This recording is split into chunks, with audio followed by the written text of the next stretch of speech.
Bonjour à toutes, bonjour à tous. Samedi 29 novembre 2025, nous sommes sur l'émission Regard. Alors, Jacques, le pays se métamorphose, hein? Ah oui, que nous réserve l'avenir dans les 5 années ou dans les 10 années à venir? Parce que là, bon Dieu, malgré tout, on se rend compte les chantiers. On se rend compte que en fin de mandat de Patrice Talon, l'homme ne se repose pas. L'homme ne se repose pas et tout le pays, il faut le reconnaître. Et en chantier. Est en mouvement et en chantier. Tout le pays est en mouvement. Ça se remue sens dessus, sens dessous. Et on comprend les ambitions de modernisation de ce pays. Et lorsque, vous l'avez évoqué, lorsque on prend les budgets sectoriels et que on prend le budget du cadre de vie que nous avons eu la chance de disséquer un peu, nous remarquons que c'est 455 milliards qui est consacré pour la modernisation. Le ministère de José Tidier Tonato? Oui, 455 milliards réservés pour la modernisation des infrastructures routières, la construction de marchés, la construction de ponts. Et pourtant, il y en a qui disent, Ali Minandoua. Ce débat-là, je crois que c'est dépassé parce que même si on ne mange pas la route facilite les choses. La route permet de manger, comme le dirait l'autre. Le chef de l'État, Patrice Talon. Voilà, donc, on ne mange pas la route, mais la route permet de manger. Donc vous êtes d'accord que le chef de l'État n'entend pas ce discours? Parce que, écoutez, voilà le budget. Écoutez, si on s'en tient à ça... Vous parlez de combien? 455 milliards. Pour les infrastructures. Juste pour les infrastructures. Et donc, si on s'en tient à cela, la preuve, vous êtes à Thionville. Tout à fait. Vous connaissez les déboires que connaissent les populations de Thionville, quitter Thionville pour venir à Cotonou. Ils sont obligés d'aller faire un grand détour. Aujourd'hui, il est annoncé la reprise de l'étude de réalisation de la passerelle à Thionville, justement pour que en 10 minutes ou en 20 minutes, on puisse quitter Thionville pour venir à Cotonou. Donc vous allez me dire que lorsqu'on va réaliser cela, cela ne facilite pas la vie à ces populations. Non mais non, donc ce débat-là, c'est le débat des politiciens, donc moi je ne rentre pas dans cela. Mais l'essentiel, c'est que on se rend compte que nous nous plaignons souvent de la mobilité, des difficultés de bouger. Aujourd'hui, on se rend compte mais que nous avons... Est-ce que vous ne voyez pas que c'est une option? Il n'y a pas de développement, sans les infrastructures. Ce que beaucoup ne comprennent pas, et c'est aussi notre rôle, nous autres journalistes, de rentrer désormais dans cette pédagogie, c'est de montrer que ces options de modernisation sont des étapes pour atteindre le développement. On ne peut pas atteindre le développement du jour au lendemain. On ne peut pas régler tous les problèmes du jour au lendemain. S'il n'y a pas de route. Maintenant, lorsque on fait l'option, par exemple, de créer les routes, de moderniser les voies de circulation, de réhabiliter les routes, de les moderniser et autres, ça facilite les évacuations sanitaires. Donc la bonne femme qui est en travail et qui doit accoucher, l'accès à un centre de santé, c'est plus facile. Tout à fait. Et lorsque vous constatez également que dans ça aussi, il y a des efforts pour construire ou pour moderniser également les centres de santé ou les maternités et autres, vous comprenez qu'il y a une certaine cohésion ou il y a un certain lien entre les différentes actions et parce que nous observons. On construit les marchés, on construit les routes, on facilite le travail agricole ou du moins on facilite l'accès aux intrants agricoles aux paysans. Donc on veut que les paysans produisent plus et lorsque le paysan produit plus, les véhicules ont accès le champ pour lever les stocks. Donc, les stocks nous parviennent facilement. Et donc, tout ça participe d'abord à la lutte contre l'inflation. On ne peut jamais dire inflation zéro, c'est impossible. Et ça facilite les évacuations, donc l'accès à la santé, le rapprochement. Les enfants qui doivent... Quand je prends l'exemple de Thionville, et il y en a d'autres où il fallait traverser des marécages pour aller à l'école. Aujourd'hui, s'il y a une voie d'accès beaucoup plus facile, les enfants iront facilement à l'école, il y a moins de risques d'accident. Et lorsqu'il y a moins de risques d'accident, c'est que les revenus ou les ressources consacrées à ces accidentés permettent de réaliser autre chose, non seulement pour les familles, mais pour l'État. Moins il y a d'accidents, les familles des économies qu'ils investissent pour leur propre développement. Et donc, en matière de développement, il n'y a pas un chemin fixe, mais il y a des options que chacun fait et des étapes qu'il fallait parcourir. Et c'est ce que la majorité, malheureusement ou heureusement, la majorité des Béninois ou des peuples en Afrique ne comprennent pas, parce que nous avons tellement de problèmes que nous disons, nous on a fait, on veut manger à notre faim, mais nous voulons manger. Il fallait quand même que la nourriture quitte le bord de champ pour venir dans nos assiettes. Il va falloir que lorsque le trajet est moins accidenté, le coût du fret est abaissé, et donc on agit sur l'inflation. Et donc tout ça permet également d'agir sur, je ne vais pas dire le PIB, mais sur le niveau de revenu des citoyens, ce qui fait que l'argent qu'on investit généralement, par exemple, pour les soins, on investit dans autre chose. Et il y a quelque chose, l'asphaltage qu'on a beau critiquer, par rapport au pavé, c'est meilleur. Parce que nous autres qui sommes à moto, lorsque nous passons tout le temps sur les pavés, vous êtes tout le temps chez le mécanicien, chez le tôlier et autres, mais lorsque c'est de l'asphalte, votre fréquentation du mécanicien ou du tôlier est réduite. Et donc, qu'on le veuille ou pas, ce sont des options, et nous nous rendons compte qu'il est resté en harmonie avec sa vision depuis le début. Merci à vous pour ces explications. Alors, Maurice Guédénon, le pays, puisque nous n'avons qu'un seul pays, le Bénin, et il serait intéressant de le voir tout beau. Ah oui, vous partagez les explications de Jacques? Bien sûr, il faut d'abord, si nous voyons tout ce qui se passe dans les autres pays que nous appelons pays développés, et que nous sommes admiratifs de tout ce que nous voyons dans de la beauté des villes. De la beauté des villes, et chaque fois quand on veut parler de citer, de donner un exemple, on prend ces pays qu'on cite énormément dans nos discussions, dans nos débats, mais pourquoi pas nous? Pourquoi pas qu'on nous cite aussi en disant le Bénin, il y a 20 ans en arrière. Je ne sais pas si vous circulez ces derniers temps au niveau de Djonké. Alors que tout a été transformé. Hein. Mais je ne sais pas. Hein. Écoutez, Wilfried, d'abord, il n'y a pas que Djonké. De Djonké jusqu'à un endroit. Il n'y a pas que. C'est vrai que je n'ai pas fréquenté ces derniers temps la zone que vous êtes en train de citer, mais je sais quand même qu'au niveau c'est du goudron. Oui, mais en dehors de Djonké, il y a beaucoup d'autres axes routiers qui ont été aménagés, asphaltés, et aujourd'hui, on voit qu'il y a beaucoup de chantiers qui sont lancés.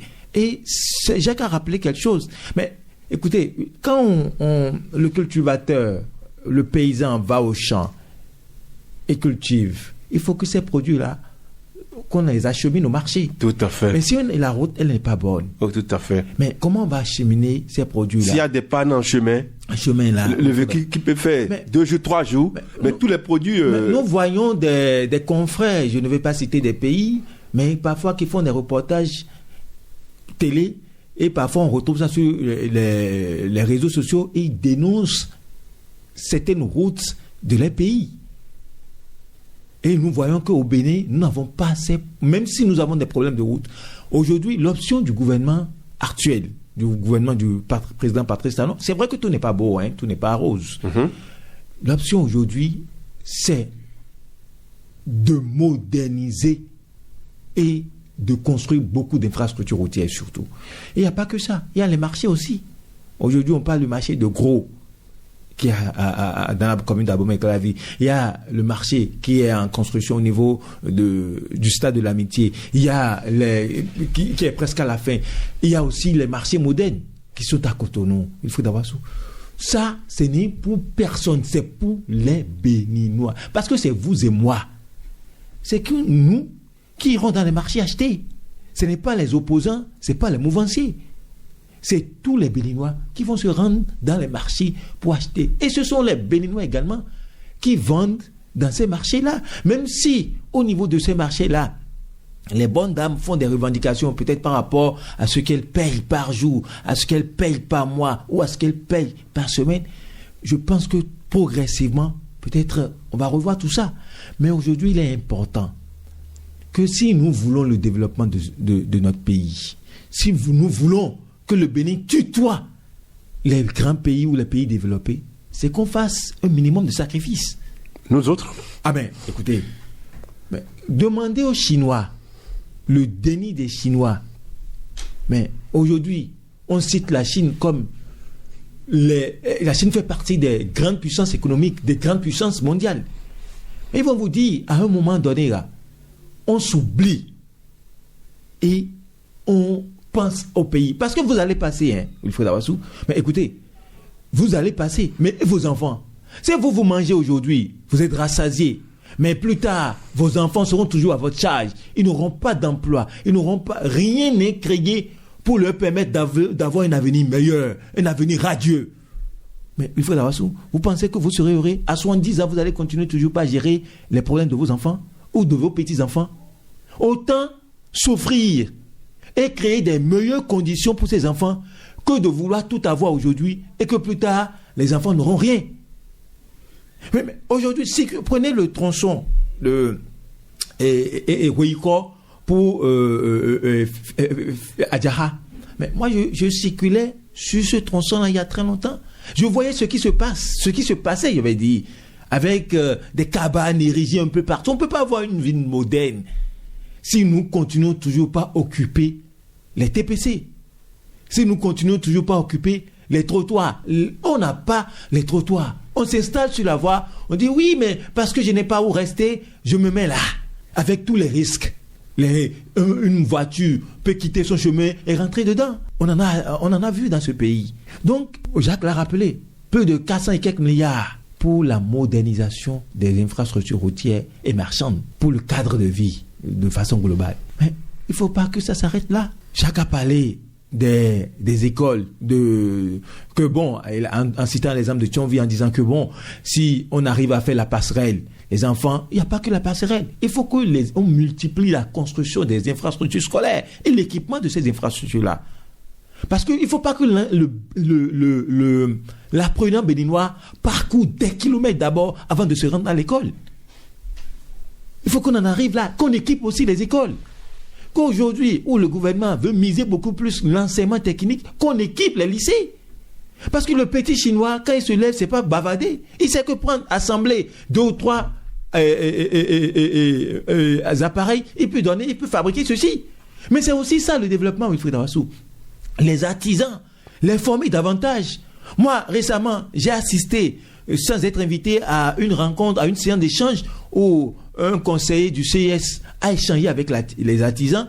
Mais il dit, mais l'artisanat au Bénin, les artisans représentent 80% de la main-d'œuvre au Bénin. Les artisans, là, quand on prend... Donc, sur 10 personnes. Mais quand on prend 100, là, ça veut dire que sur 10, 8 sont des artisans.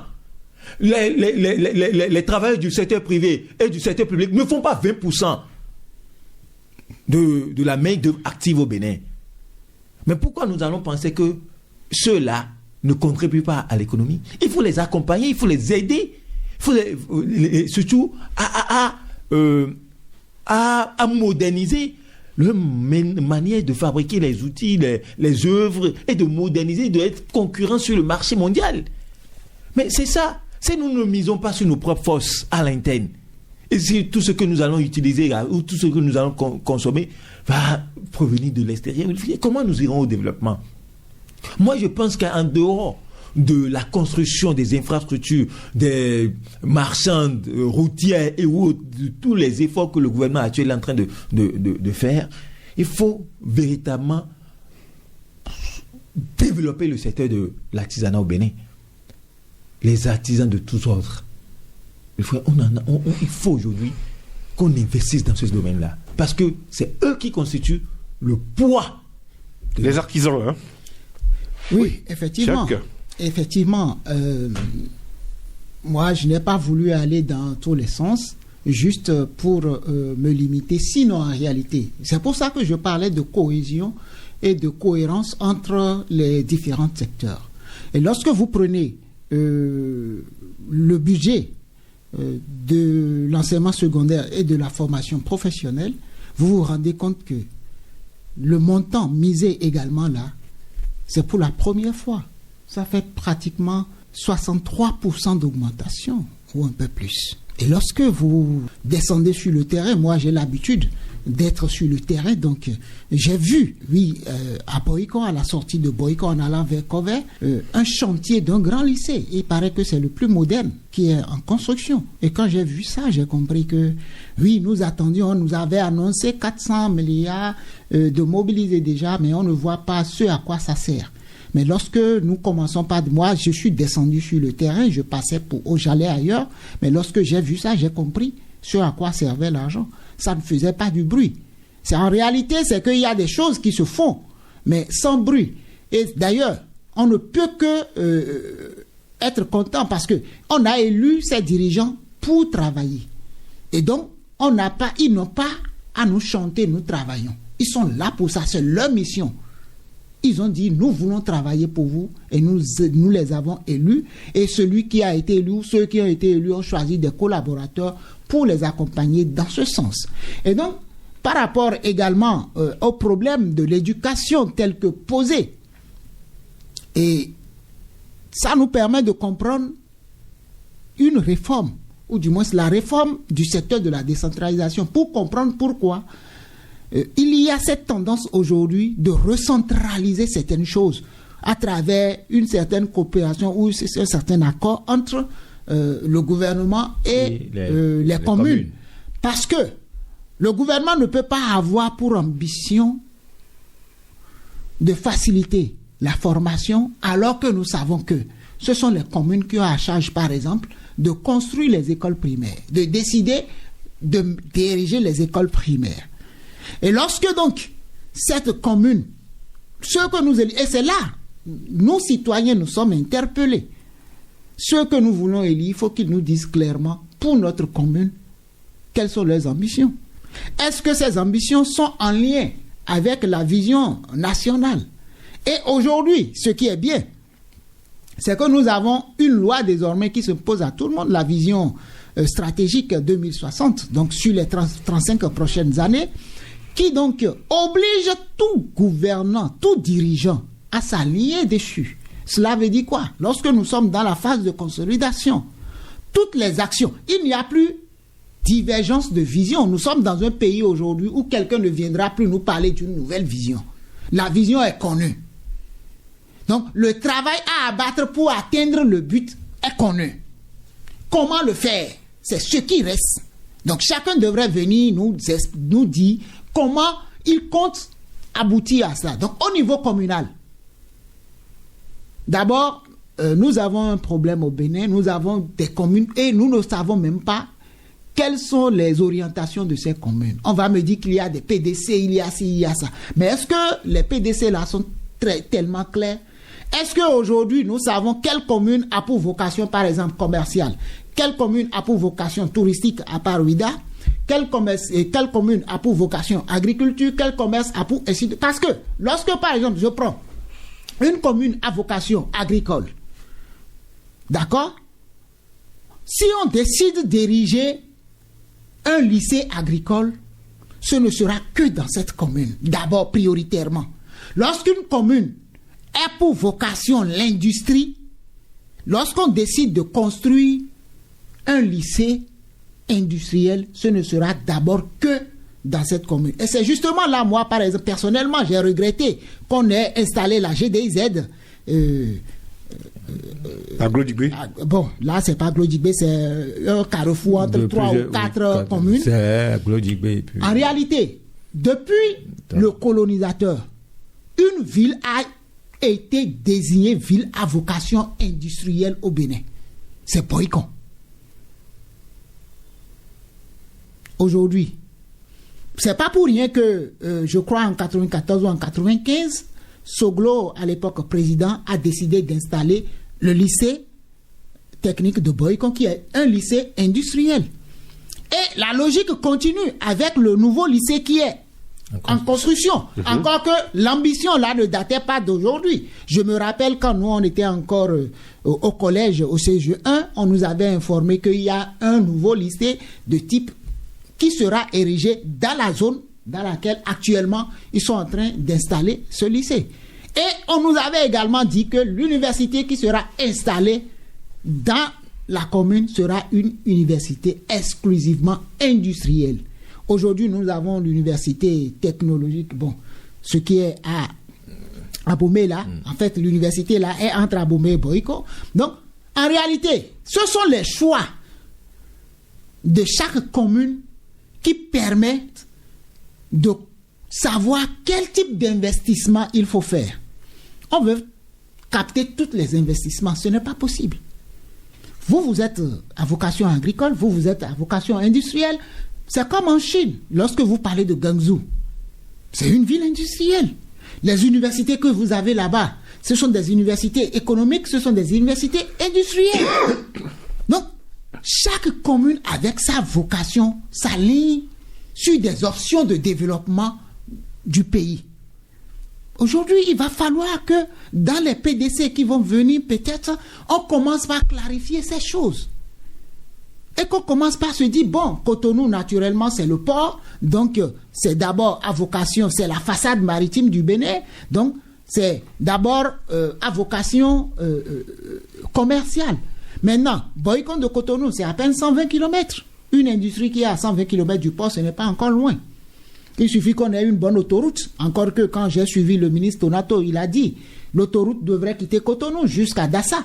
Donc si on a une autoroute de Cotonou à Dassa, pourquoi pas une ville industrielle à Boycon? Ou soit on peut même pousser un peu entre Boycon et Dassa, peut-être vers Dan, on peut avoir. On a suffisamment de l'espace. Une autoroute sera construite. Oui, ils ont commencé. Maintenant, il ne reste que la portion à Lada et Dassa. Donc, de Cotonou, je peux dire, jusqu'à Lada, les travaux sont très avancés. Donc, le vrai problème que nous avons, et nous, citoyens même, nous ne comprenons pas, c'est qu'on ne sait pas quelles sont les vocations de chacune de nos communes. Et par rapport à ça, nous saurons quel regard porter sur les actions de nos dirigeants. Ils sont élus pour travailler. Les maires? Les maires, comme les SE. Les SE, les maires, mais également même le président de la République. Lui, il est là en réalité, si tout est bien orchestré, lui, il est là juste pour coordonner, pour donner les grandes instructions. Et puis, ce sera... Chacun fait son boulot. Chacun fait son boulot. Les maires qui savent que déjà, en la portion 26-2031, c'est la phase de consolidation. Consolidation de quoi? On a dit tout ce qui est bien fait. La phase de modernisation doit être consolidée. Donc, et de quoi parlons-nous? Faciliter la modernisation des infrastructures, ainsi de suite. Donc, d'accord. Chaque commune prend quoi dedans? Et bon, maintenant, nous voulons réaliser quelque chose, nous n'avons pas les moyens. Gouvernement, comment allez-nous? Puisque lorsque la commune ne dit pas au gouvernement, nous voici nos ambitions, le gouvernement va décider d'installer ce qui lui paraît utile ou important dans la commune. C'est ça qu'il est question. Donc déjà, à la base, quelles sont nos ambitions? Qu'est-ce que nous voulons? Et par rapport à ça, lorsque les budgets viennent, lorsque on nous présente un projet, on dit, mais ce n'est pas... Puisque moi, j'ai suivi des gens où, lors de la tournée là qui est en train de prendre fin d'explication de la constitution révisée, où des gens se lèvent dans le Nord, ils disent, ben non, notre problème, nous vous remercions pour la route. Je prends l'exemple de Kandi, où un jeune s'est levé, tout le monde a salué, tout ça, là, il s'est levé, il dit, nous vous saluons pour le travail que vous avez abattu, pour la double voie que vous avez réalisée dans notre commune, ainsi de suite. Mais nous souhaitons que ça aille plus loin. Mais est-ce que vous n'avez pas remarqué, justement, par rapport à cette tournée, est-ce qu'on n'avait pas remarqué à écouter les populations? C'est comme si les populations ne s'intéressent pas. Justement, c'est ce que je voudrais vous dire. Ce qui s'est passé la semaine dernière. C'est ce que je voudrais attirer. C'est l'attention. Je ne sais pas si vous avez écouté les citoyens. C'est ce que je voudrais vous dire. C'est l'attention que c'est ce que je voudrais vous proposer et préciser. Le gars se lève, il dit, nous vous remercions pour... Il a oublié la loi, il a oublié la Constitution. Il s'en fout pas mal de la Constitution. Il dit, nous vous remercions pour le travail abattu. D'accord? Nous voudrions que notre tradition soit respectée. Et puis, nous voudrions, par rapport à nous, nous sommes paysans, que le prix de cession des intrants soit revu pour les arranger, que le prix de vente de l'anacade, du sodia et autres soit revu à la hausse. Ils s'en foutent de vos affaires de limite de 5 ans à 7 ans. C'est pas leur problème. Leur problème, c'est comment manger, c'est comment améliorer leur vécu quotidien. Et je me suis rendu compte, c'est justement là, je me suis dit, mais on a quel peuple? On a révisé cette constitution, tout le monde crie, dans les grandes agglomérations où les élites crient, on fait truc là. Mais lorsqu'on descend véritablement dans la population, on se rend compte que cette révision... C'est le jour et la nuit, hein. Ils s'en foutent pas mal de cette révision. Leur problème, c'est comment améliorer leur vécu quotidien, comment ce qui se fait là doit être fait en mieux.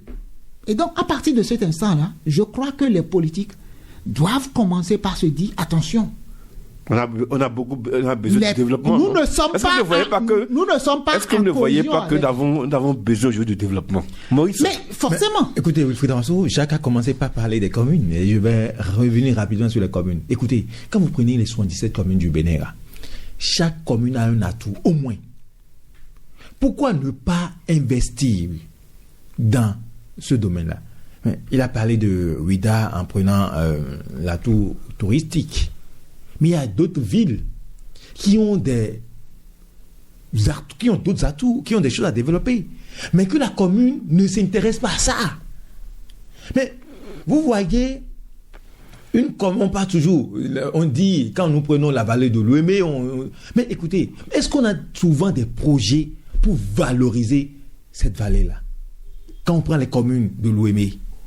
Mais c'est ça aussi. Mais nous voyons des jeunes, des étudiants. Mais pourquoi les étudiants de ces communes-là, beaucoup de jeunes de ces communes-là, ne peuvent pas faire des filières qui concernent la valorisation de ce qu'ils ont chez eux?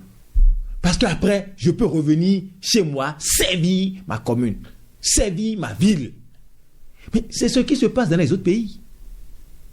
Vous avez parlé des citoyens qui ont participé aux séances de reddition sur la révision de la Constitution. Oui, Wilfried Amassou, vous avez... C'est vrai que moi, tout à l'heure, je ne suis peut-être pas trop d'accord avec Jacques quand il disait que, oui, mais ils s'en foutent s'il y a 5 ans ou 7 ans. Non, à un moment donné, il faut s'intéresser à ça, oui. Parce que, écoutez, même si vous avez l'ambition que le pays avance, mais quand des élus, des gens que vous avez désignés veulent prendre des décisions, il est important qu'ils vous consultent, même si c'est pour votre bien. Parce qu'on dit tout bien fait pour vous et sans vous et contre vous. Maintenant, oui, Jacques... c'est juste un constat. D'accord. Constat, ce n'est pas que moi je dis que c'est ce qui est, mais c'est ce que nous avons constaté. Bien sûr. Maintenant, par rapport à ça, oui, aujourd'hui, les Béninois ont d'autres priorités. Les Béninois ont d'autres préoccupations. En droit de la Constitution. Mais écoutez, qu'on révise la Constitution ou pas, mais est-ce que ça permet à Wilfried Amassou de continuer à faire son travail? La question que les Béninois se posent là, est-ce que l'acte posé empêche ce que je fais? C'est d'abord par là qu'il commence. Est-ce que ce qu'ils ont fait là me bloque dans mes activités? Après, quand ils font le point, ils constatent que bon, après tout ce qu'ils ont fait là, c'est entre eux. Parce que moi, je ne suis pas un politique, je ne suis pas ci, je ne suis pas ça, mais ils ont fait ça, ça ne m'a pas empêché d'aller au marché, donc je vais continuer à aller au marché d'abord. Mais aussi, c'est vrai que c'est un constat, mais à un moment donné, Wilfried Amassou, c'est pas bon. Parce que c'est une façon de se désintéresser du bien commun. Si vous pensez uniquement à vous, c'est parce qu'aujourd'hui, c'est peut-être que ça n'a pas touché le secteur qui sont en train de dire ça. Mais si c'est allé ça les a touchés directement. Mais en ce moment-là, qu'ils vont comprendre que, attention, il ne faut pas se taire. Oui, aujourd'hui, ils ont des préoccupations, ils ont d'autres besoins qui n'est peut-être pas liés à la révision de la Constitution, parce que pour eux, là, c'est comment avoir de belles routes, c'est comment acheter l'intrant moins cher, c'est comment vendre leurs produits, et bien d'autres. Ça, je prends l'exemple des paysans. Mais pour que tout cela se passe, il faut qu'au niveau de la République, au niveau des dirigeants, tout se passe également dans les normes. Quand tout se passe dans les normes, il n'y aura pas de problème. C'est ça aussi ce qu'il faut souligner. Et on ne peut pas se taire tout le temps pour dire non, c'est Camien, parce que parce que ça ne m'a pas touché. Moi, je veux juste des routes. Même s'ils peuvent se battre entre eux là-bas et nous construire des routes là, ça me va. Non, c'est pas totalement bon. C'est vrai. Merci à vous, Maurice Guédénon. Merci également à Jacques. Mesdames, Messieurs, nous sommes au terme de cette émission. Prochain rendez-vous samedi.